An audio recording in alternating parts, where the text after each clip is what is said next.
Untuk masa 300 tahun yang pertama,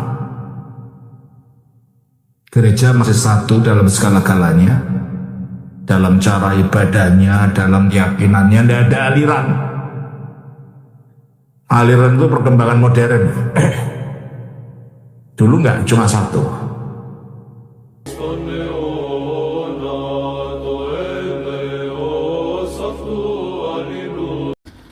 Selamat pagi Bapak-Bapak, Ibu-Ibu, dan Saudara-saudara sekalian. Selamat pagi yang mulia. Selamat datang bagi yang baru kali ini datang ke tempat ini. Kita berada di komunitas ortodoks Jana Suci Andreas di Bekasi. Mungkin bagi yang baru datang, tadi ibadah sudah diselesaikan, tinggal saya akan menyampaikan firman Tuhan. Ada yang bertanya, Gereja Timur itu apa sih? Untuk mengerti sejarahnya kita harus kembali kepada zaman mula-mula. Gereja itu dulunya cuma satu, tidak macam-macam aliran seperti sekarang. Nah, gereja yang satu itu lahirnya tahun 33 pada hari Pentakosta yang dapat kita baca di dalam Kisah Rasul pasal 2. Itu hari lahirnya gereja. Nah, awalnya memang berkembangnya di Yerusalem. Setelah gereja berkembang di Yerusalem, terjadi reaksi dari orang-orang Yahudi, di mana para pengikut Kristus dianiaya terutama oleh Paulus. Dan akhirnya umat Kristen itu karena aniaya menyebar ke kota Antiokhia di Syria. Nah, dari Syria itulah akhirnya di Antiokhia Rasul Paulus dan Barnabas mengabarkan Injil di wilayah timur kerajaan Romawi waktu itu, termasuk Syria, termasuk Yerusalem, termasuk Efesus, Galatia, Kolose, yang semuanya itu sekarang ada di negara Turki. Dulu itu menjadi kerajaan Kristen, namanya kerajaan Bizantium.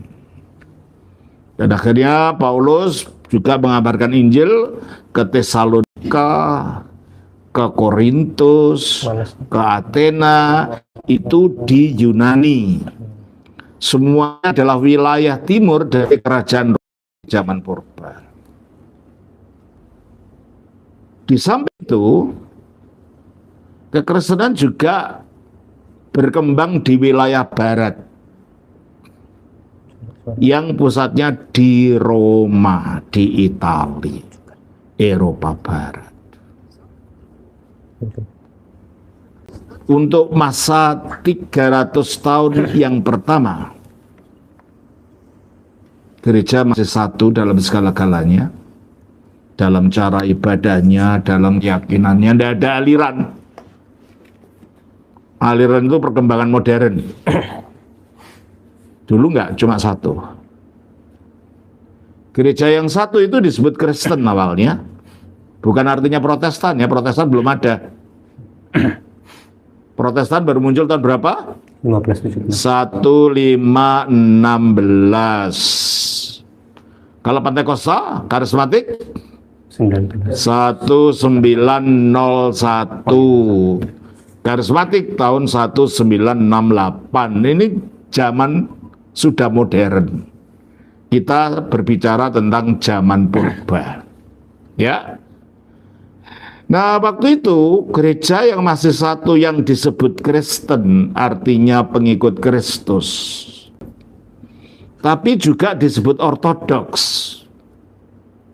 Ortodoks itu dari kata orthos, artinya lurus, doxa, artinya pengajaran. Untuk apa? Mengapa disebut ortodoks?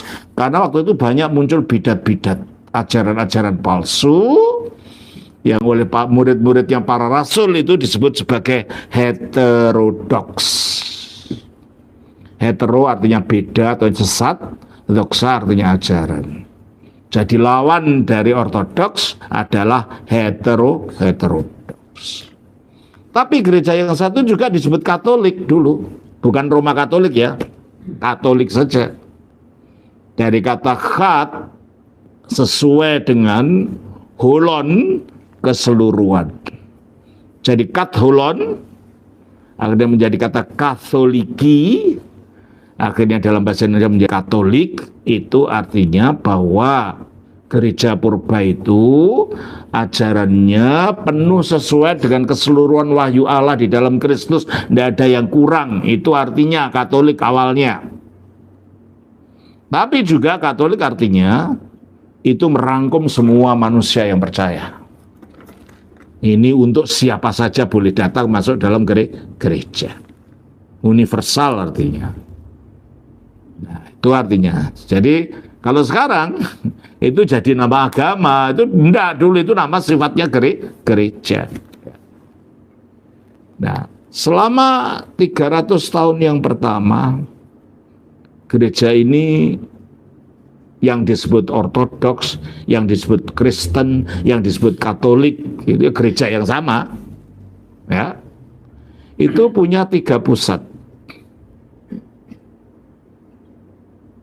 Pusatnya di Antiokhia, di Syria, di Alexandria, di Mesir, dan di Roma, di Italia. Di Yerusalem kok tidak jadi pusat? Enggak. Karena pada tahun 70 Masehi, kota Yerusalem itu digempur, diserbu oleh Jenderal Titus dari Roma, sehingga kota itu hancur.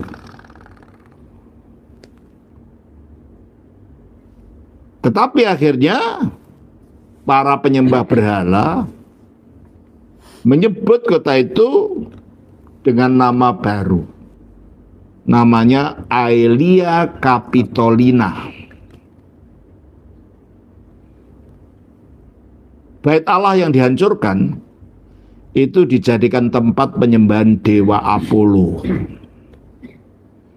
Di situ sehingga orang Yahudi pun diusir, orang Kristen pun diusir. Jadi oleh karena itu Yerusalem tidak menjadi pusat apa-apa selama masa itu.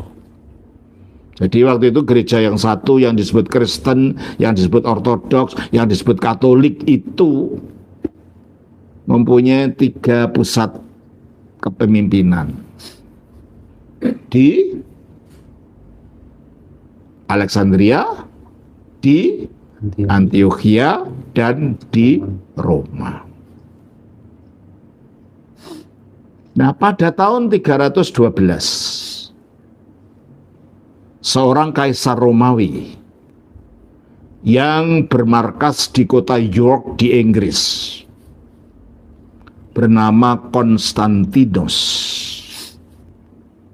diminta oleh prajuritnya untuk merebut kota Roma, karena waktu itu kota Roma itu dipimpin seorang kaisar namanya Maxentius yang amat jahat. Sedangkan Konstantinus ini sebenarnya juga punya hak untuk menjadi raja. Akhirnya dia diminta oleh para prajuritnya, Pak Jenderal, itu juga hak Anda untuk merebut kota itu daripada Roma dipimpin Maxentius yang jahat itu. Nah, akhirnya mereka menyeberanglah dari Inggris melalui Selat Inggris menuju Perancis, dan dari Perancis menuju ke selatan menuju Italia, di mana kota Roma berada. Nah, pada satu ibunya Jenderal Konstantinus ini yang bernama Putri Helena itu sudah dipengaruhi oleh kekristenan. Dan dia mempengaruhi anaknya tentang Yesus.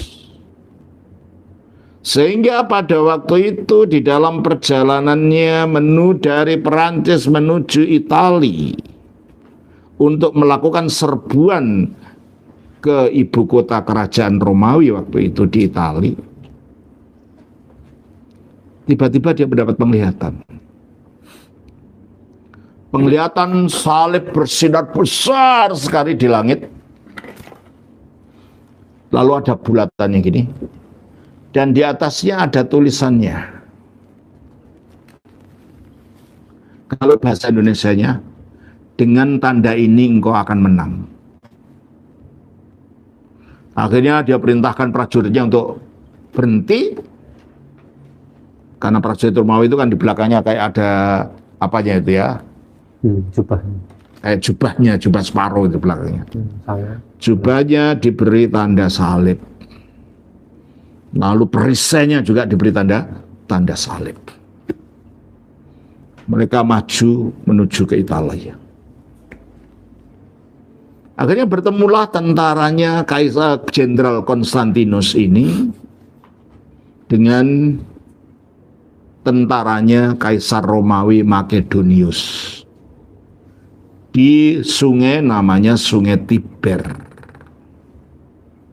Nah, di sungai itu ada jembatan besar, namanya jembatan Milvian. Nah,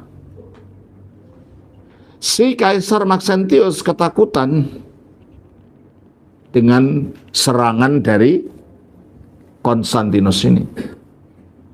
Dia membuat jembatan untuk jebakan, sehingga kalau salah pijak, jembatan itu akan jeglek gitu istilahnya, dan orangnya bisa tenggelam. Nah, waktu itu Konstantinus sudah yakin Tuhan Yesus akan menolong biarpun dia belum Kristen, karena melihat tanda tadi ya mungkin dalam perjalanan dia berdoa kepada Tuhan Yesus minta tolong. Nah, akhirnya bertemulah Kaisar Makedonius dan Milvian tadi. Entah ternyata yang salah pijak pada jembatan itu bukan Kaisar Jenderal Konstantinus, tapi Kaisar Makedonius sendiri. Akhirnya jembatan itu terpijak, ceklek, Kaisar Makedonius tenggelam di sungai dan dia mati. Sehingga Konstantinus akhirnya memenangkan peperangan itu tanpa harus menghabiskan membuat banyak orang mati. Karena Makedonius akhirnya tenggelam sungai. Tetapi karena dia sudah bersumpah bahwa kalau aku mendapatkan kemenangan, kerajaanku aku persembahkan untuk kemuliaan nama Kristus. Dan pada zaman itu, kota Roma itu penuh dengan simbol-simbol penyembahan berhala. Maka dia tidak mau untuk memerintah dari kota Roma. Nah, waktu itu kota Roma, kerajaan Roma ini ada dua kaisar yang memerintah secara bersama. Kaisar di barat yang di Eropa, kaisar di timur yang mengarah ke Asia. Nah, waktu itu akhirnya Konstantinus menjadi raja, tapi yang di timur tetap dipimpin oleh seorang kaisar namanya Licinius. Akhirnya Licinius dan Konstantinus membuat deklarasi bahwa umat Kristen tidak boleh dianiaya. dan tanah serta bangunan-bangunan yang dirampas dari umat Kristen pada waktu penganiayaan sebelumnya oleh beberapa kaisar Romawi harus dikembalikan. Nah, deklarasi itu dilakukan di kota Milano. Terjadi pada tahun 313 Masehi. Ya mungkin banyak saudara nggak pernah dengar ini ya. Ya ini saya ceritakan ini. Banyak orang nggak tahu sejarah gereja, maka saya beritahu ini. Nah, di kota Milano akhirnya kekristenan diakui sebagai agama negara. Penganiayaan yang selama itu dilakukan dihentikan.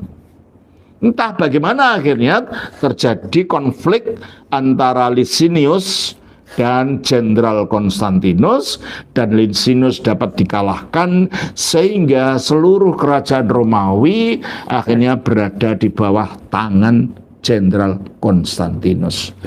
Dan akhirnya dia yang menjadi kaisar tunggal satu-satunya untuk negara Romawi. Karena dia ingin mempersembahkan negara yang baru ini kepada Kristus. Dia tidak mau memerintah dari kota Roma.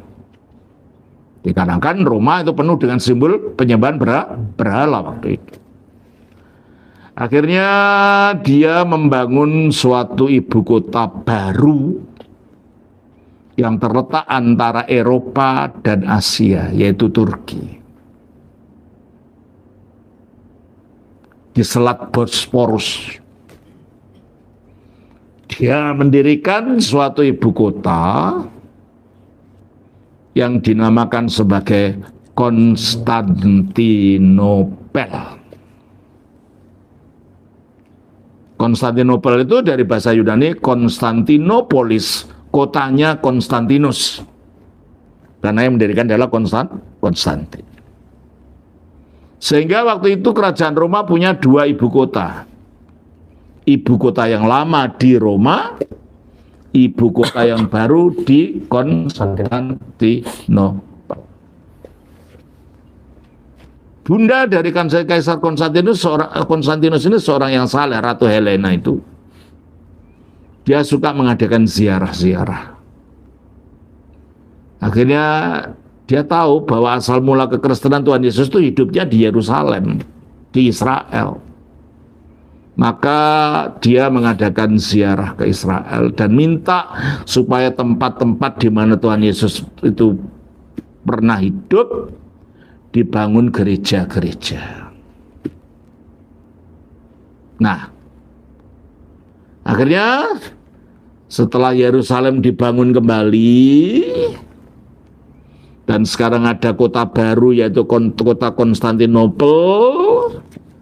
Pada harinya dua kota itu ditambahkan menjadi pusatnya kekristenan zaman itu. Tadinya cuma 3 kan? Roma, Alexandria, dan Antioquia. Sekarang jadi 5. Yaitu Roma di barat, yang di timur Konstantinopel, Alexandria, Antioquia, dan Yerusalem.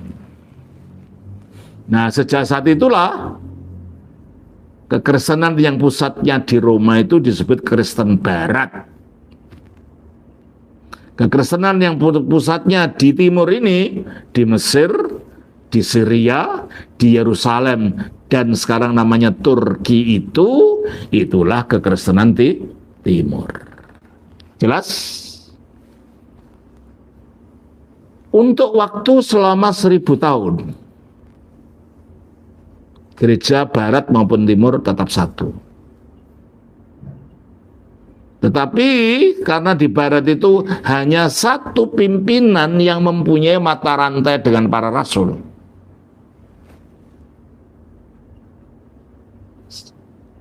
Lama-lama pimpinan di barat merasa dia satu-satunya sebagai pimpinan seluruh gereja. Dan meminta supaya pimpinan-pimpinan yang di timur tunduk kepada pimpinan yang di barat ini. Dan pimpinan yang di barat itulah yang kita kenal sebagai paus. Pimpinan yang di timur, ada yang disebut paus juga yang di Alexandria. Tapi yang 3 yang lain disebut patriark.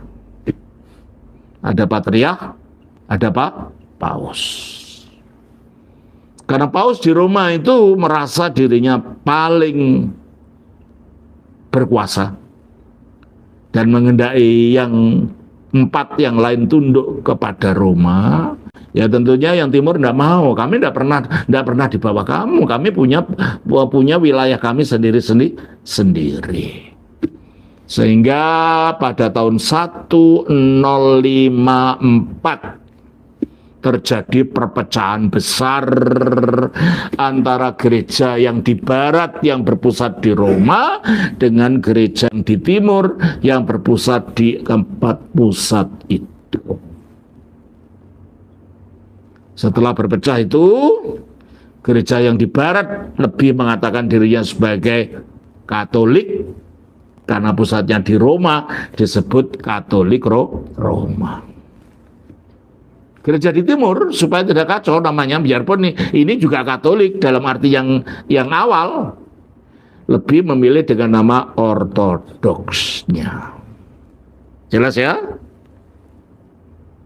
Nah, setelah 500 perpecahan antara gereja barat dan gereja timur, pernah ada usaha penyatuan timur dan barat, tapi gagal. Dan kegagalan penyatuan ini menyebabkan munculnya perang salib yang dilakukan oleh gereja barat atas permintaan gereja timur karena waktu itu Islam sudah muncul. Dan banyak orang-orang Turki, yang orang Turki itu sama dengan orang Mongol, ya. Orang Mongol dari Asia Tengah. Tadinya mereka penyembah berhala, tapi mereka banyak menyerang daerah-daerah sebelah baratnya, sampai akhirnya menyerang Baghdad.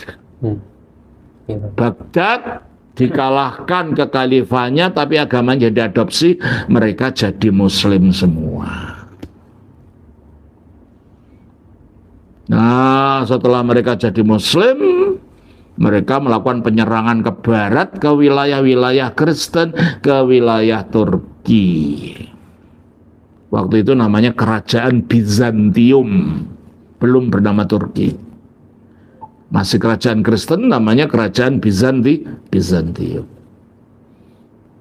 Nah, karena waktu itu dari selatan Kerajaan Bizantium ini diserang Arab, dari timur diserang Turki, dari utara diserang bangsa Hun. Ya, siapa yang tidak tele-tele? Akhirnya minta bantuan kepada gereja barat. Tolonglah saya sedang mengalami penyerbuan dari bangsa-bangsa ini, dan daerah-daerah Kristen sudah banyak yang jatuh ke tangan kekuasaan Islam yang baru muncul ini. Ya, akhirnya para pedagang dari Italia diperintahkan untuk menjadi laskar menyerbu ke wilayah Turki, merebut tanah-tanah yang sudah diambil oleh orang Turki tadi. Inilah perang salib. Perang salib terjadi selama 9 kali. Sayangnya, kalau tadinya diminta untuk ke timur, tujuannya itu membantu orang timur merebut wilayah daerahnya, dengan harapan setelah direbut dikembalikan kepada pemiliknya. Ternyata tidak, direbut tetap dimiliki, sehingga gereja barat mempunyai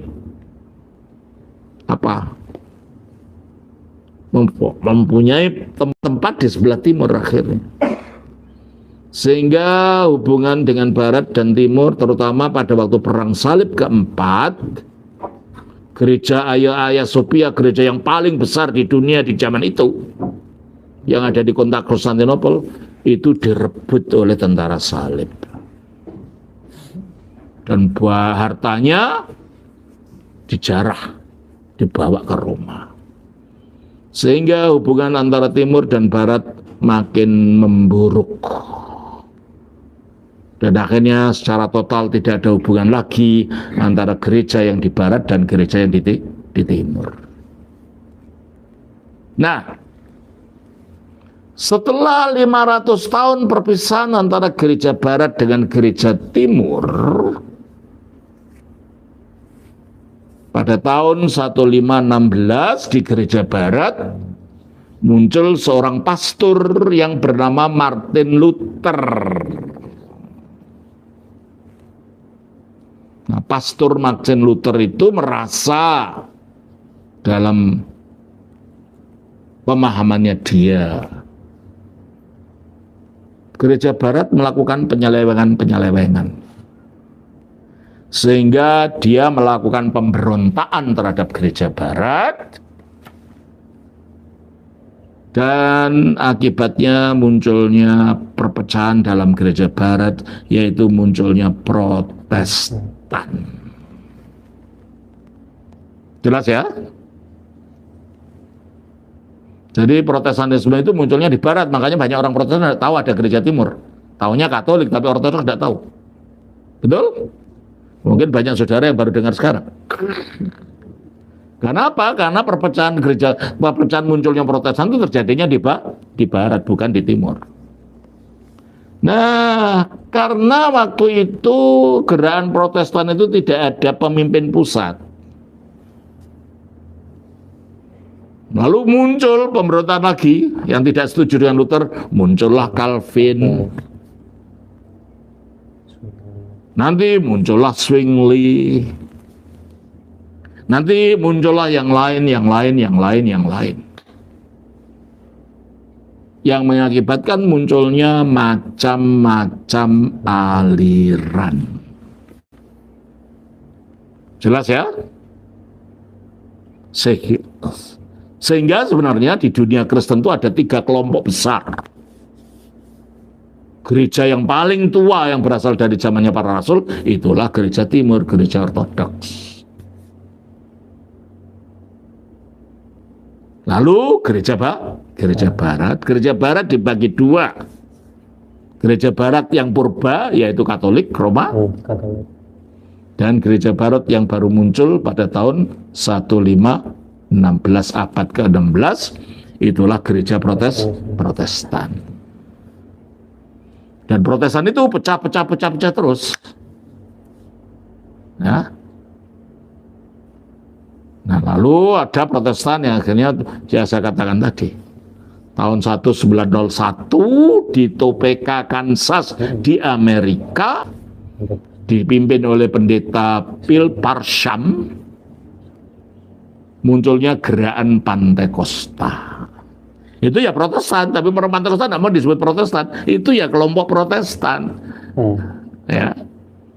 Baru awalnya gerakan Pantekosta itu ditolak oleh gereja-gereja Protestan yang klasik, yang di Indonesia ya, seperti gereja HKBP, gereja GKJ, gereja GKI, gereja yang itu, yang klasik-klasik itu. Yang itu yang sering dikatakan itu Protestan, ini bukan Protestan, ya sama-sama Protestan sebenarnya. Biasanya orang Pantekosta kan tidak mau disebut Protestan kan, sebenarnya tetap dalam payung Protestan, gitu ya. Nah, akhirnya di situ berkembang sekarang di dalam dunia Protestan sudah ada kira-kira 53.000 aliran yang berbeda-beda. Dan di Amerika saja katanya setiap harinya itu muncul aliran kecil-kecil. Kalau tidak seneng bisa bikin lagi, nggak seneng bisa bikin lagi. Nah, di Indonesia untung ada Departemen Agama. Sekarang kita punya aliran 300 sekian di Departemen Agama, kalau tidak dicegah ya bisa seperti di Amerika. Jelas ya? Nah, Gereja Timur ini pernah datang di Indonesia pada abad ke-7